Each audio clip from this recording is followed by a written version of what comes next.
বাংলাদেশের চলচ্চিত্রের অন্যতম কিংবদন্তি অভিনেত্রী চম্পা, যার আসল নাম গুলশান আরা আক্তার চম্পা। তিনি জন্মগ্রহণ করেন ৫ই জানুয়ারি ১৯৬৫ সালে যশোরে।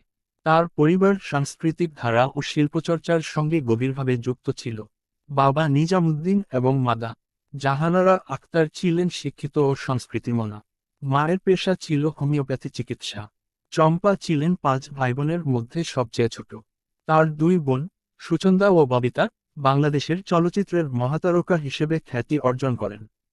শৈশবে তিনি ছিলেন প্রাণবন্ত ও সাহসী। তবে মাত্র ৭ বছর বয়সে মাকে হারানো তার জীবনে এক গভীর শূন্যতা তৈরি করে।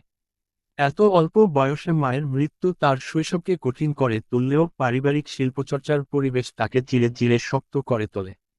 বাড়ির আড্ডা, গান, আবৃত্তি ও নাট্যচর্চা তাকে শৈশবেই শিল্পমনস্ক করে তোলে। কৈশোর ও প্রেরণা। কৈশোরে চম্পা স্কুল কলেজে পড়াশোনার পাশাপাশি খেলাধুলা এবং সাংস্কৃতিক কর্মকাণ্ডে অংশ নিতেন। মাঠে খেলাধুলা তাকে শারীরিকভাবে দৃঢ় করে তোলে। অভিনয়ের কোনো আনুষ্ঠানিক প্রশিক্ষণ না থাকলেও পারিবারিক পরিবেশ ও বন্ধুদের প্রভাব তাকে অভিনয়ের প্রতি আকৃষ্ট করে। তিনি ভারতীয় অভিনেত্রী শাবানা আজমি, স্মিতা পাটিল ও বিশেষ করে শ্রীদেবীর অভিনয়কে অনুকরণ করতেন। শ্রীদেবীর অভিব্যক্তি পরিবর্তনের ক্ষমতা তাকে গভীরভাবে অনুপ্রাণিত করেছিল। চম্পার অভিনয় জীবন শুরু হয় টেলিভিশনে। ১৯৮১ সালে তিনি বাংলাদেশ টেলিভিশনের নাটক দূর সাঁতার এ অভিনয় করেন, যা পরিচালনা করেছিলেন আব্দুল্লাহ আল মামুন। নাটকটি প্রচারিত হওয়ার পরই তিনি দর্শকের নজরে আসেন। এরপর একের পর এক নাটকে অভিনয় করতে থাকেন, যেমন এখানে নম্বর, আকাশ বাড়িয়ে দাও, খোলা দরজা, অপা প্রভৃতি। ধীরে ধীরে তিনি টেলিভিশনের অন্যতম পরিচিত মুখে পরিণত হন। চলচ্চিত্রে অভিষেক। চলচ্চিত্রে তার অভিষেক ঘটে ১৯৮৬ সালে। ছবির নাম ছিল তিন কন্যা। ছবিটি প্রযোজনা করেছিলেন তার বোন সুচন্দা। এই চলচ্চিত্রে তিনি পুলিশ ইন্সপেক্টরের ভূমিকায় অভিনয় করেছিলেন। এরপর তিনি নিষ্পাপ ও ভেজা চোখ ছবিতে অভিনয় করে জনপ্রিয়তা পান। মূলত এই সময় থেকেই তিনি চলচ্চিত্র জগতে স্থায়ী আসন করে নেন। সাফল্যের ধারাবাহিকতা। চম্পা ধীরে ধীরে বাণিজ্যিক ও গুণগতমানসম্পন্ন উভয় ধারার চলচ্চিত্রে অভিনয় করতে শুরু করেন। ৯০ দশক ছিল তার ক্যারিয়ারের সোনালী সময়। এই সময়ে তিনি একদিকে মূল্যধারার জনপ্রিয় ছবিতে অভিনয় করেছেন, অন্যদিকে শিল্পসম্মত ছবিতেও অভিনয় করে প্রশংসা কুড়িয়েছেন। তার ক্যারিয়ার জুড়ে ২০০টিরও বেশি চলচ্চিত্র রয়েছে, যা তাকে বাংলাদেশের চলচ্চিত্র ইতিহাসে একটি বিশেষ আসনে বসিয়েছে। চম্পার অভিনয় জীবনের সবচেয়ে আলোচিত ছবি হল পদ্মা নদীর মাঝি, ১৯৯৩।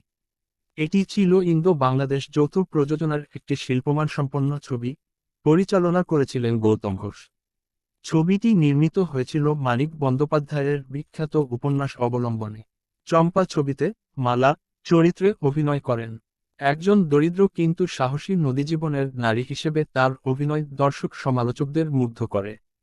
পদ্মা নদীর তীরবর্তী জেলে জীবনের সংগ্রাম, টানাপোড়েন, প্রেম ও বেঁচে থাকার লড়াই তিনি অত্যন্ত বাস্তবসম্মতভাবে তুলে ধরেন।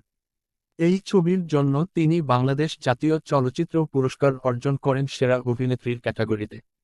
শুধু দেশেই নয়, এই ছবির মাধ্যমে তিনি আন্তর্জাতিক অঙ্গনেও পরিচিতি লাভ করেন। উত্তরের খ্যাপ আরেকটি মহিমান্বিত অধ্যায়। ২০০০ সালে মুক্তি পাওয়া শাহজাহান চৌধুরী পরিচালিত উত্তরের খ্যাপ ছিল চম্পার ক্যারিয়ারের আরেকটি শীর্ষস্থানীয় সাফল্য। শওকত আলীর উপন্যাস অবলম্বনে নির্মিত এই ছবিতে তিনি এক প্রান্তিক নারীর চরিত্রে অভিনয় করেন। ছবির নায়ক ছিলেন জনপ্রিয় অভিনেতা মান্না। এই ছবিতে চম্পা দেখিয়েছেন নারীর সংগ্রাম, বেদনা ও বেঁচে থাকার লড়াই কতটা গভীরভাবে রূপায়িত করা যায়। তার অভিনয়ের বাস্তবতা দর্শকদের হৃদয়ে ছুঁয়ে যায়। এই ছবির জন্য তিনি জাতীয় চলচ্চিত্র পুরস্কার পান সেরা অভিনেত্রীর বিভাগে। উত্তরের খ্যাপ প্রমাণ করে যে চম্পা শুধু নায়িকা নন, বরং একজন শক্তিশালী অভিনেত্রী, যিনি চরিত্রের ভেতরে ঢুকে যেতে পারেন। ব্যক্তিজীবন। অভিনয়ের পাশাপাশি চম্পার ব্যক্তিজীবনও আলোচনার বিষয়। ১৯৮২ সালে তিনি ব্যবসায়ী শাহিদুল ইসলাম খানের সঙ্গে বিবাহ বন্ধনে আবদ্ধ হন। তাদের একমাত্র কন্যা এশা। ব্যস্ত অভিনয় জীবন সামলানোর পাশাপাশি তিনি সবসময় পারিবারিক জীবনে নিবেদিত থেকেছেন। পরিবার ও পেশাকে সমান্তরালে এগিয়ে নিয়ে যাওয়াটাই তার সাফল্যের অন্যতম রহস্য। পুরস্কার ও স্বীকৃতি। চম্পা তার দীর্ঘ অভিনয় জীবনে অসংখ্য পুরস্কার অর্জন করেছেন। বিশেষ করে সেরা অভিনেত্রী, জাতীয় চলচ্চিত্র পুরস্কার, পদ্মা নদীর মাঝি 1993, অন্যায়ের জীবন 1995, উত্তরের ক্ষেত 2000। সেরা পার্শ্ব অভিনেত্রী, জাতীয় চলচ্চিত্র পুরস্কার, শাস্তি 2005, চন্দ্রগ্রহণ 2008। এছাড়া আরও বহু সম্মাননা ও স্বীকৃতি তিনি অর্জন করেছেন। উত্তরাধিকার ও অবদান। চম্পা বাংলাদেশের চলচ্চিত্রে এক অনন্য নাম। তিনি একদিকে বাণিজ্যিক ছবির দর্শক টেনেছেন, অন্যদিকে শিল্পসম্মত ছবিতে অনবদ্য অভিনয় করে ইতিহাসে স্থান করে নিয়েছেন। বিশেষ করে পদ্মা নদীর মাঝি ও উত্তরের ক্ষেত তার ক্যারিয়ারের চূড়ান্ত মাইলফলক হিসেবে থেকে যাবে।